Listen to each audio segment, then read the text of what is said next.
Welcome to Under the Microscope. This series is brought to you by the Real Scientists Nano team. Our goal is to provide a platform where scientists can communicate their work and interact with the public.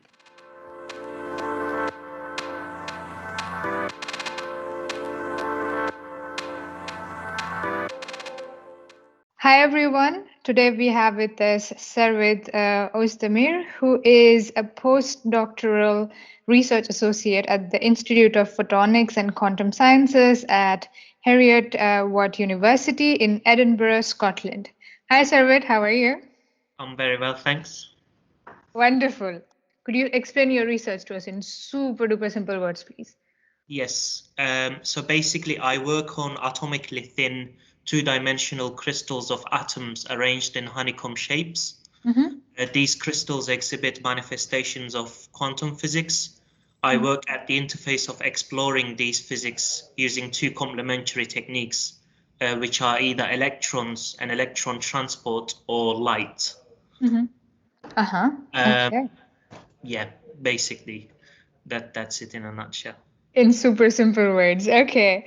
So atomically thin two-dimensional crystals. Could you give examples of what kind of crystals are we Yes. talking about, material-wise? The celebrity one is graphene. Of course. Everybody knows about, but moving on from graphene, we also have some semiconducting and insulating counterparts, such as transition metal dichalcogenides, and basically we have like molybdenum selenide, molybdenum sulfide, we have boron nitride, which is very, very fundamental. And then basically the field has moved on from just solidly two-dimensional crystals to van der Waals heterostructures and nanostructures associated with those van der Waals heterostructures. And basically, so there are all kinds of crystals ranging from like various properties, including magnetic ones and superconducting ones. And depending on the sort of physics we're after, we basically put those crystals on top of each other and try to create a desired system to unleash the physics in these nanostructures. So I basically work at the interface of nanomaterials and basically nanophysics and quantum nanophotonics and quantum nanotransport. Okay. Sounds interesting. Sounds super interesting. Let's talk more about it in the long podcast. Do you have a crystal or a material that is your favorite or that is super close to your heart? Do you have that? So I know it's a difficult question. I would say it's graphene just because it's the reference material for all these two-dimensional systems. And it just displays so beautiful physics. Yet at the same time, that physics can be understood by a reasonable undergraduate level of physics knowledge. It's just so beautiful, and it sort of revolutionized the solid state physics in a sense. So I would say it's graphene. And it's linked to my PhD thesis too. It was in a sense a follow-up, which I will talk more about in the long podcast too. Okay. Wonderful. So graphene it is. Okay. We love all materials, but graphene like slightly more, just a little bit more. Yeah. Yes. Okay. Super. So, well, your work sounds really, really interesting.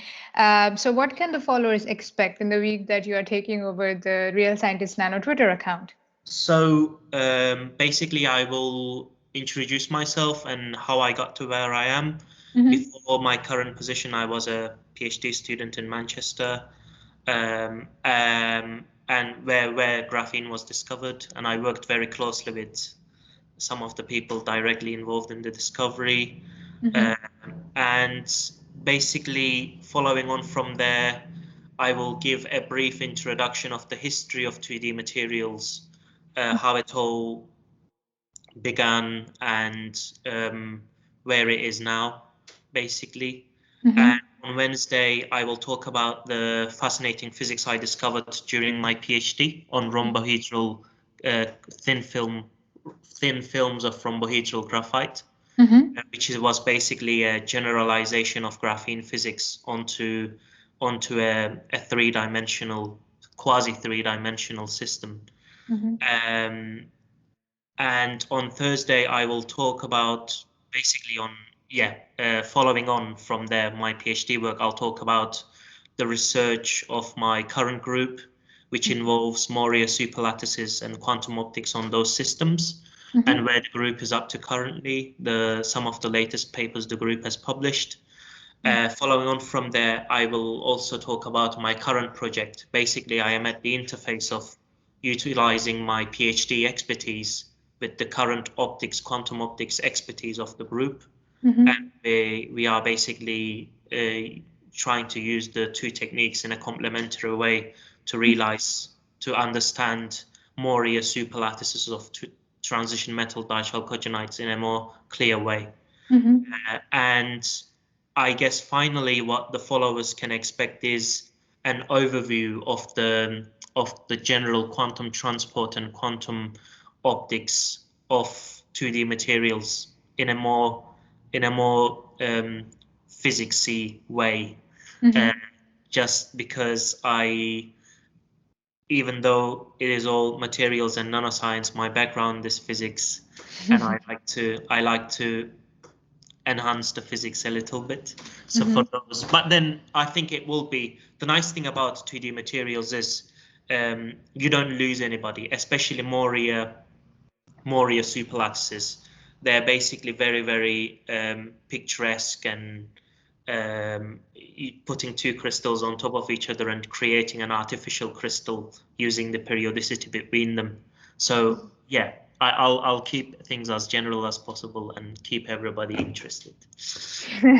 Okay, sounds like a plan. There's a lot that is coming when you're taking over the account. So thank you very much for speaking with us, Servet. Looking forward to having you on Real Scientist Nano.